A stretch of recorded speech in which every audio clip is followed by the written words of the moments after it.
I watched all 52 episodes of Scooby Doo Mystery Incorporated to answer just one question. Why out of all other 13 Scooby Doo shows is Mystery Inc. considered the best? The best place to start is exactly what sparked outrage across the internet months ago in regards to the new reboot, Scooby and the Gang. Everything makes so much more sense from watching Mystery Incorporated, watching characters who not only respect their source material, but build upon it in a way that gives us something new alongside what we love. Fred is an amazing leader whose hyper-focus on traps was both funny but made room for creative ways to trap villains. Daphne's wealthy background made for interesting side stories to complement her main journey in finding what makes her whole. Velma's smarts, while tastefully abrasive, was endearing and unique for her dynamic to the group. Shaggy's cowardice was balanced with a romance arc that we'll get to later, but also layers of memorable comedy. Scooby-Doo ended up being my favorite, as he was a lot more of a wild card, comedically cowardly with Shaggy, competitive with Velma, and also crazy aggressive with Sheriff Bronson, a new character for the show. But even at this layer, I couldn't see why this version of the characters we've seen for years was loved by many, as there's several reboots that also have faithful representations of the gang. What did Mystery Inc. do better? The team working on Mystery Inc. had a unique way to solve the problem that would only get harder to solve as the franchise went on. How do you make episodic mysteries that have been seen for several decades seem new and fresh? Although most mysteries in the show can be contained to just one episode, episodes that typically reference popular shows, movies, or mythology, you learn more about the most hauntedest place on Earth, known as Crystal Cove. The unique spin of Mystery Incorporated is actually staring at you in the face. Mystery Incorporated, and the secrets within Crystal Cove. Deep within the area lies 6 golden slices of an all-powerful disc that hid the secrets of massive treasures, but also an evil entity. Named Evil Entity, the most powerful villain within the Scooby-Doo universe. Only those curious enough to search for this planispheric disc could even entertain the thought of power and eternal wealth, which throughout the years would be explored by a group of 4 humans and an animal going back hundreds of years. We learn as early as the first episode that the crew would be contacted by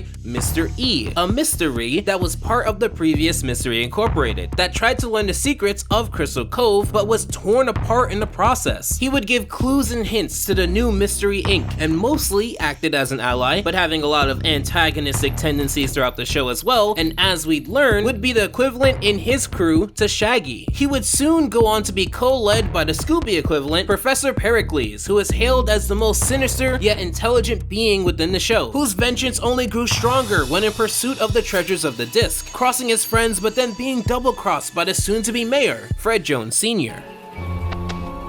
I placed an anonymous call to the police implicating him in the kid's disappearance.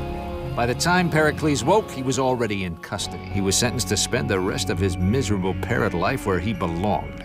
In a cage. Shown locked in an animal asylum for the betterment of society, he would slowly morph into the series' main villain. The Fred and Daphne equivalent, Brad and Judy, would appear in Fred's life just around the time that his world turns upside down, revealing to be his true parents when Fred's adopted father, Fred Jones Sr. the mayor, would reveal his true intent to discover the planispheric disc. However, one of my favorite characters would be the most mysterious. Angel Dynamite would appear just as a regular radio DJ, but was shown to be working with Mr. E later on in the show, posing as an ally for the team. But after having a change of heart, seeing the team slowly fight more and more as they get closer to solving the mysteries, would be shunned from said team for betraying their trust. Her true identity, being the Velma equivalent, is Cassidy Williams, and she makes a pact within the second season to gain the trust of the new Mystery Inc., donning a new appearance and literally begging for the original Mystery Incorporated to stop their journey to find a planispheric disc, specifically trying to get Brad and Judy to actually be parents to Fred and not just use him for treasure. Her devotion to the new Mystery Incorporated would be shown in her last major appearance, where she would seemingly sacrifice her life to prove her alignment. As great as the world building is, it was only when I combined the theme of complaints about the new Velma show with the secret sauce of Mystery Inc. to find the true answer. What did Mystery Inc. do best? Scooby-Doo has a big vulnerability once you understand it. The supernatural was never so. The mysteries were always solved within that episode. What would be new for Scooby-Doo to try out after 40 years of television? There was a hidden edge that shows like Total Drama and 16 had, despite having limited animation, that also applies to this show. Scooby Doo Mystery Incorporated is a mess.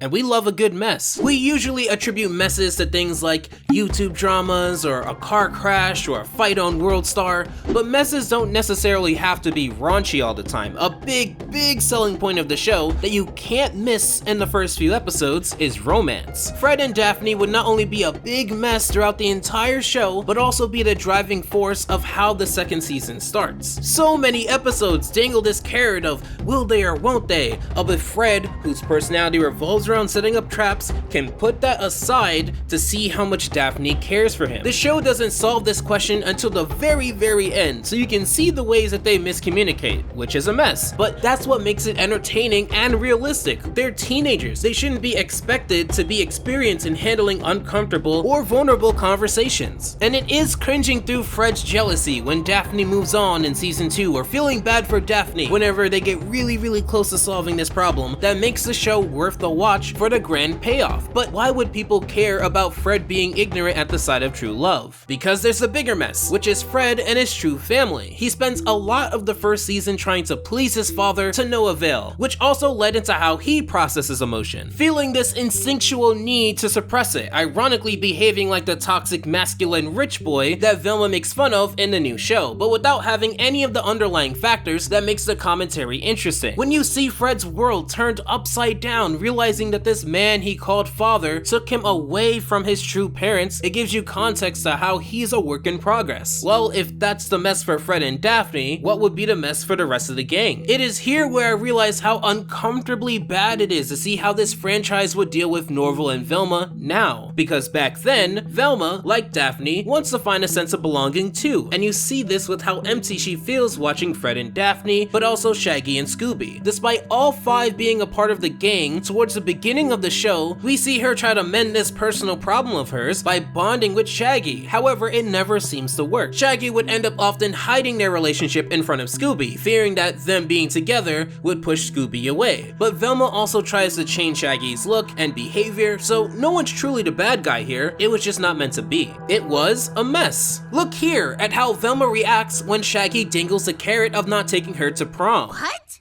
Why? I don't believe this. I knew it. I knew it. I knew it. Velma, stop breaking the cemetery. I was just kidding. Of course I want to go. You do? It is these misunderstandings that evolve their characters and relationships over the course of the show, enticing me to need to see them get back on good terms, if not to get over this heartbreak, but also for the good of the team. However, the rabbit hole goes deeper with Velma's mess, and that's when we meet her. And when I figured out that Velma was going to be romantically involved with her, it blew my mind.